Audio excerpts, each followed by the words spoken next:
Time we turn to the other news this Wednesday night, the wildfire emergency in New Jersey at this hour, triggering air quality alerts all the way into New York City and Long Island for tonight and tomorrow. Look at the images tonight. More than 12,000 acres already burning, thousands forced to evacuate at this hour. The power's still out for many more. It could be the worst wildfire in New Jersey in 20 years. Trevor Roll on the scene for us. Tonight, a state of emergency in southern New Jersey. An explosive wildfire tripling in size in less than 24 hours. This could very well end up being the largest wildfire in New Jersey in 20 years. The Jones Road fire reported around 9:45 Tuesday morning about 90 miles south of New York City in Barnegat Township, quickly spreading to neighboring communities. We're gonna lose this. Volunteer firefighter Mike Berger shooting this video on the scene. The flames jumping the Garden State Parkway during rush hour. Officials forced to shut it down for miles overnight. This commercial building left in ruins, and authorities cutting power to some 25,000 homes and businesses. This fire right now is staying low to the ground. It's burning down in the brush. These are all the pine barrens down here, so there's plenty of fuel to make this fire burn. 3,000 people forced to flee. The authorities were knocking on everyone's door, letting us know to evacuate. Yanira Luna, one of many making use of emergency shelters. In just over a day, the Jones Road fire destroying 12,500 acres. And David, officials say new hotspots continue to pop up. You see several of them smoldering here behind me. Crews will be battling this fire for days, and it could char thousands more acres. David, Trevor Roll, thanks for being on the scene for us. Let's get right to Chief Meteorologist Lee Goldberg of our station here in New York, WABC. And Lee, as you heard, these air quality alerts spread right into New York City tonight and tomorrow. Indeed, David, and there's already a hint of haze in New York City, but skies could be a lot smokier tomorrow. Air quality alerts in effect near the fire in South Jersey, but they'll start at midnight in New York City, Long Island, the Hudson Valley. The winds are shifting. Let's track the smoke. It'll reach New York City during the late evening, but the winds strengthen during the day tomorrow, and that could spread some of that smoke all the way to the Hudson Valley and even into Connecticut, meaning poor air quality for really sensitive groups. Now, we'll get some rainy relief with this over the weekend. That's coming from a storm in the middle of the country. Severe weather tonight over the plains from Texas to Kansas. Maybe some damaging winds and hail, scattered storms over the southeast. David? Lee Goldberg back with us tonight. Lee, thanks as always. Now to the other breaking news. President Trump just moments ago and what he said about his 145% tariffs on China, on all Chinese goods coming into the U.S. Will the U.S. or China blink first? And are President Trump and President Xi talking? Here's Jonathan Carl. Tonight, a big shift in tone from the White House and questions about whether President Trump is preparing to back down in his trade war with China, as both sides signal they're ready to talk. We are going to have a fair deal with China. It's going to be fair. Are you talking to them actively now? Actively. Everything's active. China has been defiant since President Trump imposed a staggering 145% tariff on all Chinese goods imported to the United States. But today, a spokesperson for the Chinese government said China does not want a trade war. We will fight if we must, he said. Our doors are open if the U.S. wants to talk. If a negotiated solution is truly what the U.S. wants, it should stop threatening and blackmailing China. President Trump's tariffs have rattled the economy. The stock market having its worst April in more than a half century. Fears of inflation and recession. Monday, representatives from Walmart, Target, and Home Depot met with President Trump, warning his tariffs would soon cause empty store shelves in the U.S. A new poll shows anxiety among Americans. Just 37% approve of Trump's handling of the economy, an issue at the heart of his campaign and a big part of his win in November. The message today from Treasury Secretary Scott Bessent reflecting a shift from the talk of a trade war. I wish to be clear, America first does not mean America alone.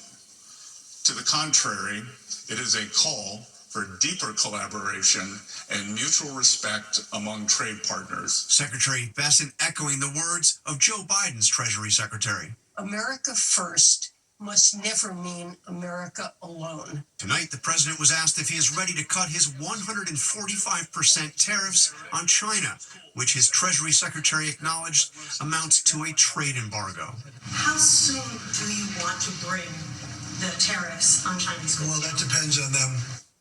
All right, so let's bring in John Carl tonight. This seems to be a major game of chicken on the global stage, John, with the U.S. economy and, of course, Americans going to the store caught right in the middle.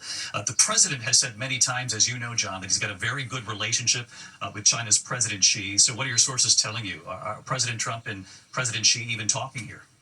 Oh, that's a good question. President Trump has clearly implied that he has spoken to President Xi. Remember, Rachel Scott asked him if she had reached out to him, and he said it would be pretty obvious that he has.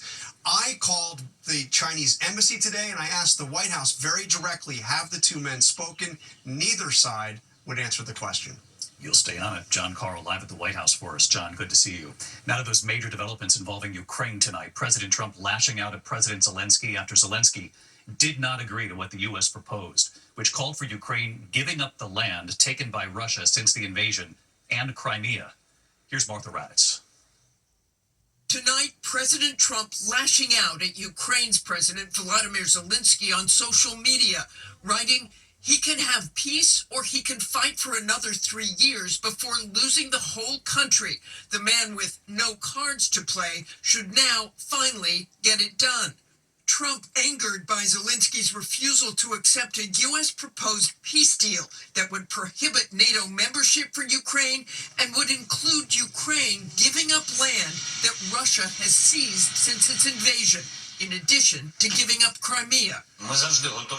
Zelensky saying, "There's nothing to talk about. It is our territory, the territory of the Ukrainian people." Vice President J.D. Vance threatened to end the negotiations if Ukraine does not accept the U.S. proposal that calls for Ukraine to give up land to Russia. We've issued a very explicit proposal to both the Russians and the Ukrainians, and it's time for them to either say yes or for the United States to walk away from this process. President Trump did just say moments ago from the Oval Office that he believes Russia is ready to make a deal. Of course, Russia would be the country making gains in the deal. David?